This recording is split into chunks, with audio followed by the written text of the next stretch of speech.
No? Dobrý den, vítejte u dnešního videa a představím vám svůj nový stadion. Tady se můžete prohlédnout mé vlajky, které jsem stavěl dneska. Opravdu všechno jsem stavěl, co tady vidíte dneska.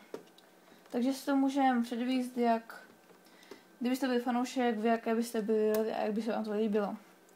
Projdete super dveřma. Tady budete mít pokladny. Sněhuláci jsou jaksi zaneprázdnění, no nic. Takže oni by vám měli dát lístek. A teďka tady je vchod pro VIP. A můžete se podívat, jak to tady bude vypadat, až tady bude nějaký VIP. Já nevím, třeba Petr Čech nebo tak někdo. Můžou se tady dívat na zápas třeba Amerika-Norsko a takový. No, a co to máme dál vlastně? Takže asi byste chtěli vidět, jak vypadají šatny, že jo? A tribuny. Tribuny vypadají takhle. Brána taková prahobyčejná. Čáry z vlny jsou vyrobený. Tady po schodech můžete vyjít, můžete jít nahoru. Je to vlastně na vás, jak budete chtít. Ukážu vám šatnu Čechů. Tady máte vchod, obrazy. Tak. Petržela, Gebre Selassie, Plašil, Baroš, Nemehlo, Sivok, Jiráček, Pilař, dokonce i Hubník, Lafata a hlavní hvězda, údajně kdo vydělávaný z české reprezentace je Petr Čech.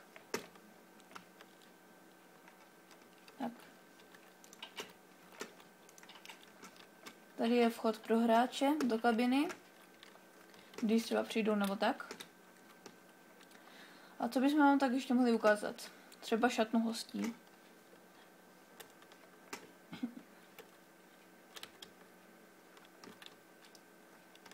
Tak. Tady za něj taky obrazy. Tak. Tady máme šatny.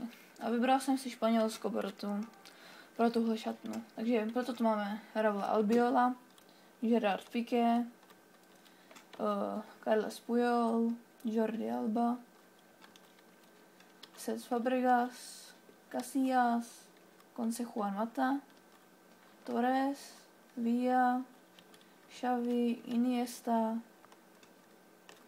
Nesmí tu chybět Ramos, kdo by tak tahal obranu. A je asi vše. A teď vám ukážu taky, sprchy vám ukážu tady.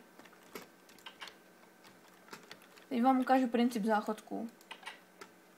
I když to otevřejí dveře. A jestli sednete, můžete udělat, co chcete, tak a už až doděláte dílo boží, tak jenom zavřete.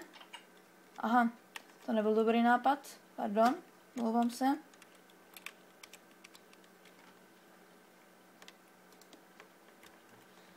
Ještě jednou se omlouvám za nečekané potíže. A ještě to bych vám mohl ukázat k tomu. Zapomněl jsem vám ukázat sprchy domácích. A nebo ne? Já nevím.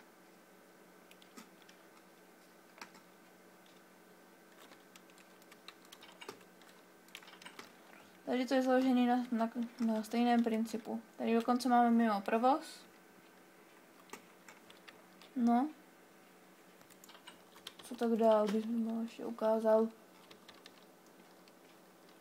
Vám ukážu velikost stadionu oproti země kouli. Uvidíte úplně všechno zhora. Tam máte Česko, Polsko a Finsko. Vlajky. Stadion vypadá celkově takhle.